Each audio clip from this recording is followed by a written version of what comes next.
Good afternoon, distinguished guests, hospitality leaders, and career enthusiasts.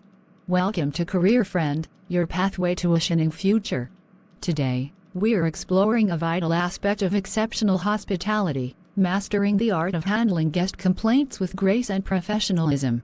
We are honored to host a true leader in the field, one who has mastered the art of turning guest complaints into opportunities for loyalty.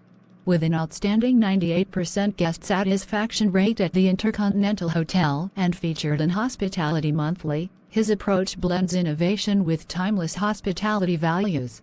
Please join me in giving a warm welcome to our esteemed speaker, the visionary guest experience manager, Mr. Christopher Smith. Thank you, Jessica. It's a pleasure to be here. A complaint isn't a problem, it's a guest handing us the blueprint to their perfect stay. Let's explore how to turn those moments into lasting impressions. Christopher, you often say complaints are blueprints for loyalty. How do you instill this mindset in your team? We reframe language, we honor feedback, don't handle complaints. Teams ask, what can we learn? Not who's to blame? For example, a guest's room wasn't ready at check-in. We upgraded them, offered lounge access, and sent a handwritten note. They returned 3 times that year. That's the ROI of viewing complaints as trust signals. What's your non-negotiable protocol in critical moments? 3 steps. 1. Listen without interrupting. 2. Validate. I'd be frustrated too. Thank you for sharing. 3. Act. Outline solutions immediately. We empower staff to approve $50 in amenities without manager approval. Speed and autonomy show commitment. How do you address unrealistic demands, like expecting a free stay for a minor issue? The fair firm fallback method. 1.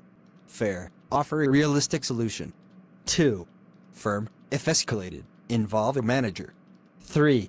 Fallback. Document and protect team integrity. One bad review isn't worth compromising values. How do you train staff to resolve complaints without manager reliance? Role-playing weekly scenarios, for example, overbookings, using the LAVE framework. 1.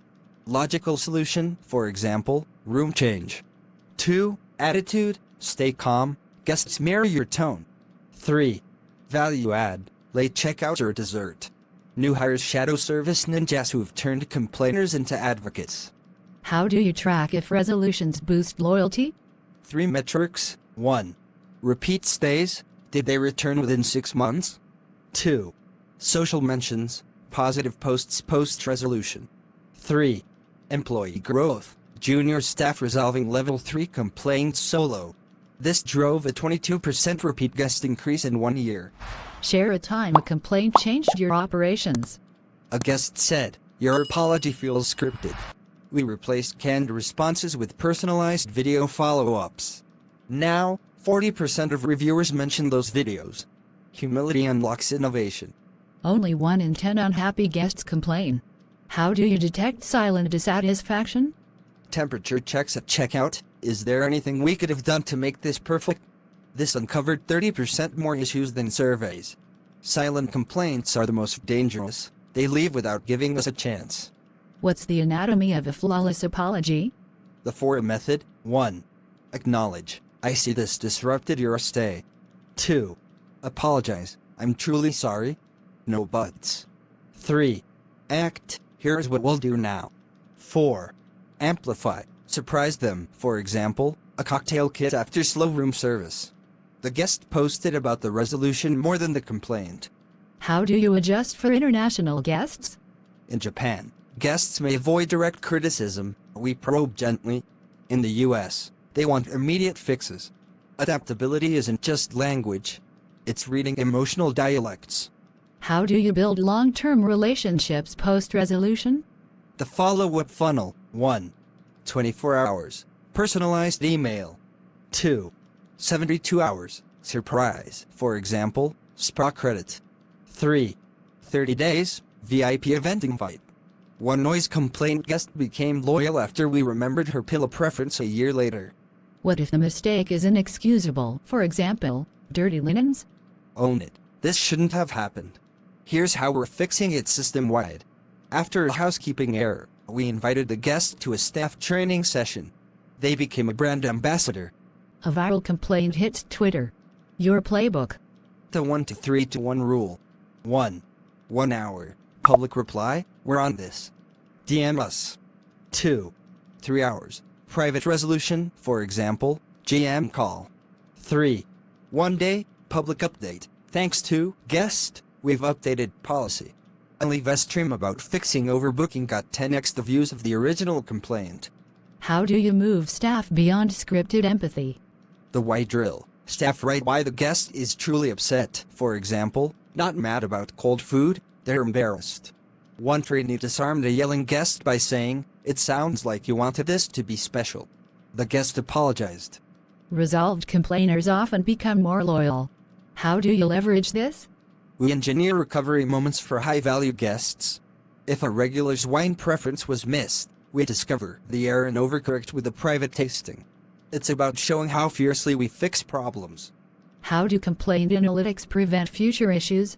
Tag complaints in real time, for example, housekeeping. Weekly pattern pots brainstorm solutions. A spike in AC complaints led to pre-check thermal scans. Complaints dropped 65%. A guest says, "I'll never stay here again." Your final move. Go all in with a bold, personal touch, hand them your direct contact and say, "Next time, call me personally. I'll make sure you're treated right." Why? Because 60% of unhappy guests come back when they feel valued, not just given a generic apology or discount. People crave recognition, not just compensation. Christopher, beyond protocols, what's the heart of handling complaints that makes this work truly meaningful? It's the privilege of turning someone's worst travel moment into their favorite story.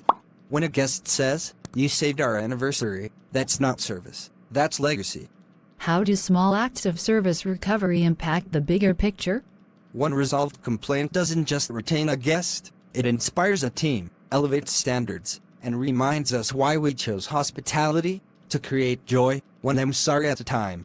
After a tough day of complaints, how do you recharge your passion? I reread our wall of wins, notes from guests who went from furious to fanatical. Their words are the fuel that turns burnout into breakthroughs. One piece of wisdom for aspiring hospitality professionals? Complaints are gifts wrapped in frustration. Unpack them with curiosity, not fear. The day you dread them is the day you stop growing. Leave us with one action to transform complaints into connections. Pick one complaint this week and over-deliver. Not just a solution, a story they'll tell for years. That's how ordinary service becomes legendary. Wow. What a powerful note to end on. Let's quickly recap 3 lightning bolts of wisdom from today's session. 1. Every complaint is a gift. It's raw feedback to help you excel. 2. Listen with your heart. Validation comes before resolution. 3. Surprise and delight. Go beyond fixing to unforgettable service. I challenge each of you to take one strategy from today and implement it this week. Tag us with your # career friend. Before we go, I want to leave you with this. The difference between good and legendary service? Good service avoids complaints. Legendary service creates advocates from complaints. Now go be legendary. What an incredible session. Massive thanks to the phenomenal Christopher Smith for sharing his brilliance with us today. And to you, our amazing audience, your passion for service excellence is what makes these conversations so powerful. This is Jessica Elba signing off from Career Friend. Until next time, keep making magic happen.